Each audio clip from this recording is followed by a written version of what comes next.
देश में एक ऐसे प्रधानमंत्री ने आज से 9 साल पहले शपथ ली थी जिन्होंने संसद भवन की सीढ़ियों पर चढ़ते हुए, जब पहली बार वो संसद भवन पहुंचे थे, उस वक्त उन्होंने संसद भवन पर मत्था टेका था। अब वो संसद भवन संग्रहालय में तब्दील हो रहा है, नया संसद भवन आ रहा है। 9 सालों में क्या संसद भवन की बिल्डिंग ही देश में बनी है, या सिर्फ बिल्डिंग ही बनी है, चाहे वो दीनदयाल उपाध्याय मार्ग पर हो, चाहे वो रायसीना रोड पर हो, या वाकई लोगों के दिलों में भी कोई बिल्डिंग बनी है? आप म्यूट हैं। देखिए अभिषेक जी, नरेंद्र मोदी जी को सत्ता में आए आज 9 साल पूर्ण हुए। अगले साल चुनाव है। पहली बार जब वो 2014 में जीत के आए तो उन्होंने साष्टांग दंडवत किया था पार्लियामेंट के उस महान बिल्डिंग को। तब हमें ये पता नहीं था, वो इसलिए साष्टांग नमस्कार कर रहे थे कि बस ये आखिरी 5 साल है, उसके बाद मैं आपको म्यूजियम में तब्दील कर रहा हूँ।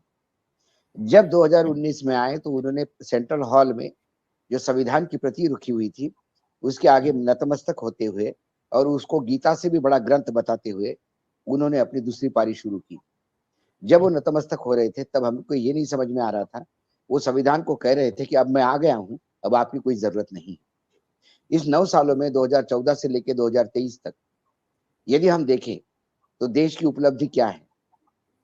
देश की उपलब्धि सिर्फ 9 सालों में इन्होंने पुरानी सरकारों को कोसा है, परिवारवाद को कोसा है, हमेशा 2000 मतलब 1947 से लेकर आज तक के जितनी सरकारें हैं उनको नाकारा कहा। देश की आजादी को भी 2014 के बाद की ही बात बताई गई। मानो देश में 2014 के पहले हम वही सांप नेवले और जादूगारों का देश थे, ब्लैक मैजिक का देश थे। और नरेंद्र मोदी आने के बाद ही एक नए निर्माण भारत की नींव रखी गई। ऐसा लगातार उनका जो झुंड है वो लगातार प्रचारित कर रहा है। लेकिन हम 9 साल भी नहीं जाए, पिछले 5 साल भी देखें तो पिछले 5 साल में 31 विधानसभा के चुनाव हुए, जिसमें मात्र 6 विधानसभा के चुनाव बीजेपी ने जीते हैं, जिसमें 2 छोटे राज्य हैं, अरुणाचल प्रदेश और त्रिपुरा। बाकी उत्तर प्रदेश, गुजरात, आसाम, उत्तराखंड ये राज्य छोड़े तो उनकी अपनी बलबूते पे जीती हुई एक भी सरकार नहीं। इससे इस सरकार की लोगों के बीच में एक्सेप्टेबिलिटी आप समझ सकते हैं। ये बहुत ही मोटे तौर पे मैं आपको बता रहा हूँ।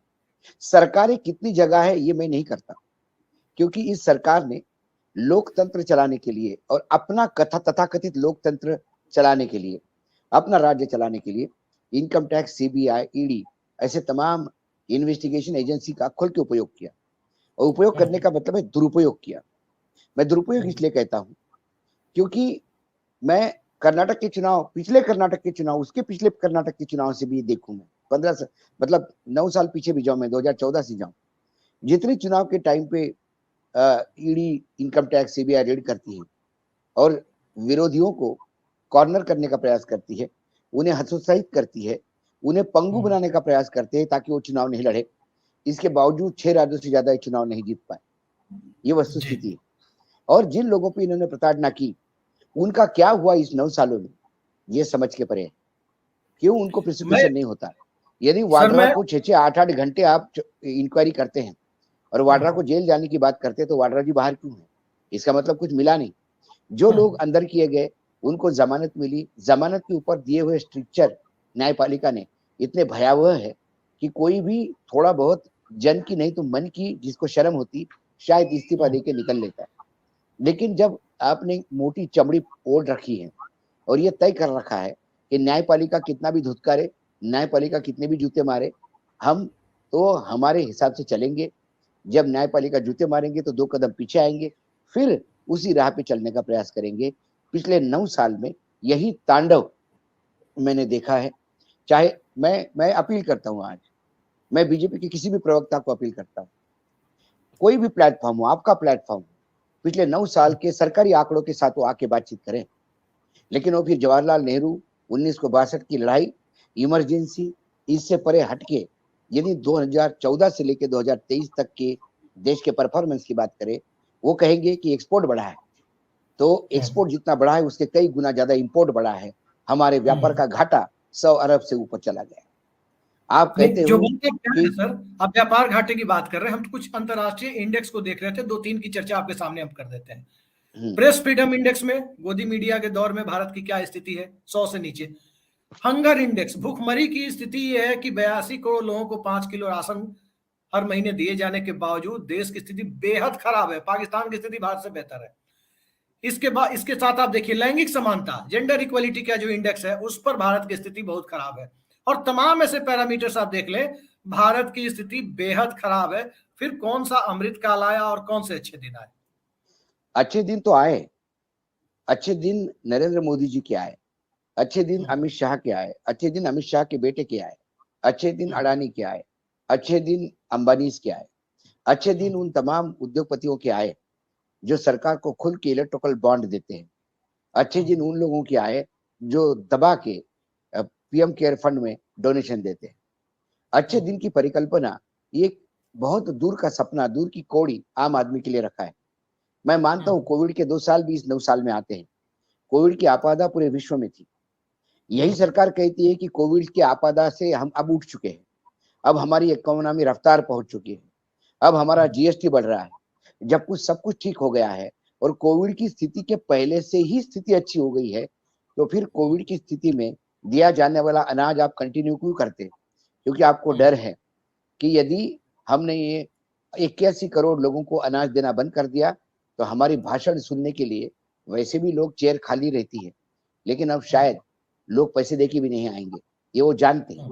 इसलिए शर्म मतलब एक कई बार तो मुझे लगता है कि भारतीय जनता पार्टी के पढ़े लिखे प्रवक्ता जिनकी हम किताबें पढ़ते थे, नरसिम्हा साहब, वो एक जगह कह गए कि हमने एक नई कॉन्स्टिट्यूंसी तैयार की है, नया वोट बैंक तैयार किया है लाभार्थियों का।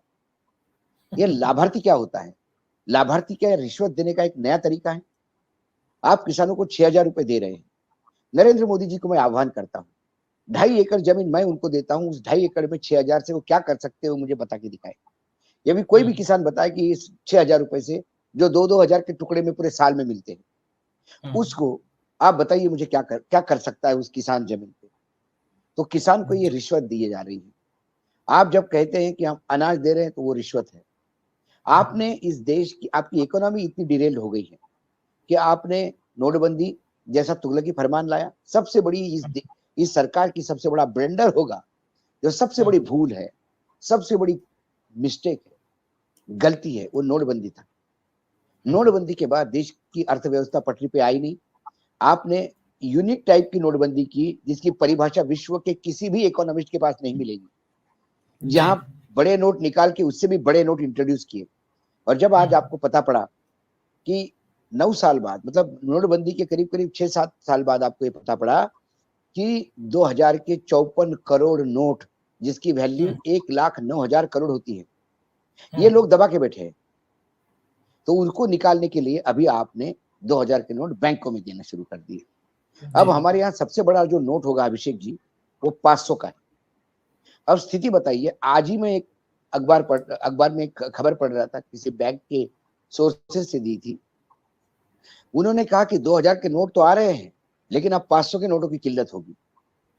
लोग 2000 की जगह अब अपना पैसा दबा के रखेंगे 500 में। उसका मुख्य कारण है पैसा ऐसी स्कीमें, योजनाएं निकाल के बाहर नहीं निकाला जा सकता।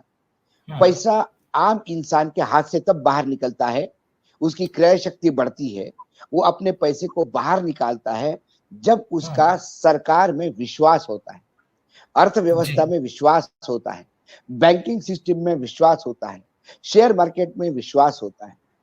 हमारे यहाँ अविश्वसनीयता का एक ऐसा दौर चला है नोटबंदी के बाद कि लोग जिसके पास जो पैसा है वो पैसा दबा के बैठा है। सर एक बात बताइए, आप भी दिल्ली में, मैं भी दिल्ली में हूँ। जब 2000 का नोट चल रहा था, पेट्रोल पंप पे जब आप टंकी फुल कराने के लिए गाड़ी लेके जाते थे, एक नोट में काम चल जाता था। अब कितने नोट निकालने पड़ेंगे? 2000 तो पेट्रोल पंप वाले भी जल्दी नहीं ले रहे हैं, कह रहे हैं कि पूरे 2000 का फुल कराओ तो लेंगे। 2000 तो दे ही नहीं रहे। और आगे मैं बता रहा हूँ आपको, कुछ दिनों के बाद 500 के नोट भी गायब होंगे, क्योंकि ये जो 1,09,000 करोड़ का जो पैसा दबा हुआ है, उसमें से बहुत ज्यादा हो गया तो 9,000 करोड़ मार्केट में आएगा।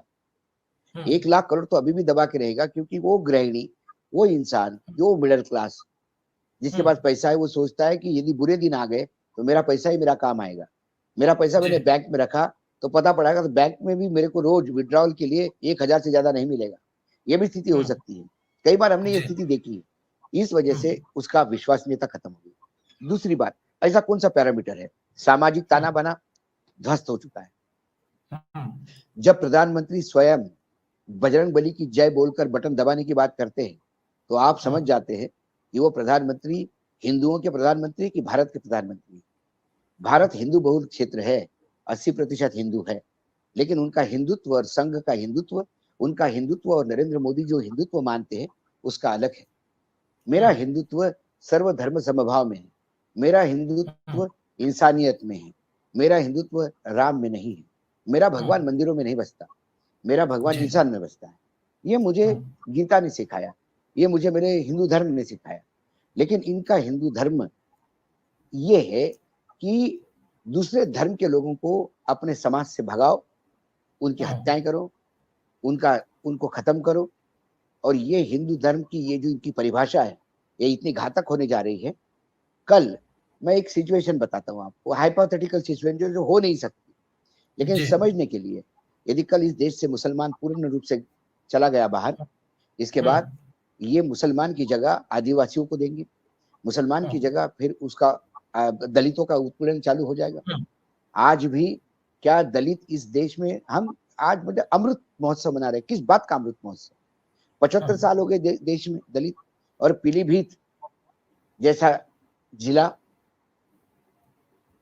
और उत्तर प्रदेश जैसा राज्य जहां बुलडोजर का खौफ है, योगी आदित्यनाथ का हिंदुत्व का एक राज्य चल रहा है, राम राज्य चल रहा है, उस राज्य में एक दलित की बेटी पर बलात्कार होता है और उस पे एक्शन लेने के लिए उस बेटी का पिता को आत्महत्या करनी पड़ती है। इससे ज्यादा दुर्भाग्य, इससे ज्यादा बर्बरता कम से कम कहीं और उस सदी में भी नहीं थी जब हम आजाद नहीं थे, तब भी ऐसा नहीं होता था। जी, एक चीज बताइए सर कि 9 साल तो हो गए इस सरकार के, आज 26 मई है। आचार संहिता लगने के पहले यदि ये लोकसभा अपना कार्यकाल पूरा करती है, तब उस परिस्थिति की बात मैं कर रहा हूँ। 9 महीने और बचे हुए हैं। क्या इन 9 महीने में हम लोगों को मौका मिलेगा कि प्रधानमंत्री ने कहीं विज्ञान भवन या प्रधानमंत्री आवास में प्रेस कॉन्फ्रेंस के लिए बुलाया है? 9 सालों में तो कभी किसी को बुलाया नहीं। कभी मौका मिलेगा कि प्रधानमंत्री कहे कि दोस्ती बनी रहे, बीच में प्रेस कॉन्फ्रेंस खत्म करें? अब हेलीकॉप्टर में तो हो नहीं सकती कि विजय सर की तरह, विजय त्रिवेदी जी की तरह कहे कि अब इनको यहीं उतार दिया जाए रास्ते में, लेकिन प्रेस कॉन्फ्रेंस का मौका मिलेगा कभी, ये हम जानना चाहते हैं। प्रेस कॉन्फ्रेंस का मौका मिलेगा नहीं। आपको मीडिया को फेस करने की ताकत नहीं है। आप मन की बात तो कर सकते हैं, जन की बात सुनने का माध्यम आप में नहीं है। आप में आपके कैबिनेट द्वारा उठाए हुए सवालों को सुनने का अधिकार नहीं है। आप आपके सांसदों और विधायकों की बात सुनने को तैयार नहीं है। आप विपक्ष की बात सुनने को तैयार नहीं है। प्रधानमंत्री ऑस्ट्रेलिया से आए और ऑस्ट्रेलिया से आने के बाद कह रहे थे कि उनका विपक्ष भी सत्ता पक्ष के साथ खड़ा था। ये जैसे ही लौट के आए वैसे ही 5 यूनिवर्सिटी ने बैन कर दिया, 5 स्टेट के स्टूडेंट्स को। मैं समझ गया, लेकिन मेरी दूसरी बात, वो तो मैं विदेश नीति में बात करेंगे तब उसकी बात होगी। लेकिन क्या प्रधानमंत्री को ये पता है कि उनके प्राइम मिनिस्टर विरोधियों को कितना सम्मान देते हैं? क्या उनको पता है कि वो विरोधियों को नष्ट करने की बात करते हैं? क्या उनके पार्टी के अध्यक्ष क्षेत्रीय दलों को अपने राजनीतिक पूरे कैनवास से मिटाने की बात करते हैं? ऐसा तो नहीं होता। क्या उनका कभी वो एक भी आदमी ऑस्ट्रेलिया से मरता है, यदि किसी ऑस्ट्रेलियन की हत्या होती है तो सरकार हिल जाती है। यहाँ 700 किसानों ने 700 किसान शहीद हो गए किसान बिल पे, और हमारे प्रधानमंत्री कहते हैं मेरे लिए मरे क्या? आज कोई ऐसा ऑस्ट्रेलिया में ऐसा केस हो गया कि जहां वहां की मेडल लेने वाले लोग, अंतरराष्ट्रीय खेलकूद स्पर्धा में देश का नाम ऊंचा करने वाली लड़कियों का शारीरिक शोषण होता हो और सरकार चुप बैठती हो? ऐसा कभी हुआ है? इस देश में हुआ। आज 1 महीने से ज्यादा समय हो गया, महिलाएं अपनी अस्मत जो लूटी है, उनका जो शारीरिक शोषण हुआ उसके लिए न्याय मांग रही है। और मात्र एक गुंडा जो आपको 3, 4, 6 लोकसभा क्षेत्र में इन्फ्लुएंस रखने की बात करता हो, उसके आगे सरकार घुटने टेकती है। तो ये 56 इंच का सीना किस काम का? ये 56 इंच का जी। सीना आज उन लड़कियों कहाँ गिनाएंगे? आज हाँ। प्रधानमंत्री उस पे मौन क्यों है? हाँ। सवाल ये है। आज आप राजदंड की बात करते हैं, नेहरू के बराबर अपने आप को खड़ा करने की बात करते हैं। नेहरू से आप कोसों दूर है साहब। नेहरू बनने जी। के लिए जेल भी जाना पड़ता है। फर्जी स्टेटमेंट नहीं देना पड़ता है कि मैं बांग्लादेश के टाइम में जेल में था। पता नहीं कौन सा संघर्ष बांग्लादेश में इन्होंने किया और वो जेल में थे, भगवान जाने। 2014 से लेके इस सरकार ने जब भी मुंह खोला है झूठ बोला है, आंकड़े हाँ। झूठ बोलते हैं, लगातार किसी की सुनाई नहीं जाती। जो हाँ। अर्थशास्त्री है उनको निकाल के फेंक दिया जाता है क्योंकि वो कहते हैं हाँ। कि साहब आप गलत कर रहे हो, और बाद में वो गलती साबित होता है। तो भी एक झुंड है जो पीछे ऑर्केस्ट्राइजेशन करता है, पीछे लगातार नारे लगता है कि साहब आपने सही किया, साहब आपने सही किया। इस देश की जनता ने इंदिरा गांधी जैसे सशक्त शक्तिशाली महिला, जिसकी पार्टी ने बहुत कुछ किया, जिसके पार्टी के पास बहुत बढ़िया विरासत थी, ये सब कुछ होने के बाद स्वयं जवाहरलाल नेहरू की लड़की थी वो, इसके बाद भी इमरजेंसी जैसा घातक कदम उठाने के देश ने उनको आईना दिखा दिया था। ये देश लगातार आईना नरेंद्र मोदी को भी दिखा रहा है।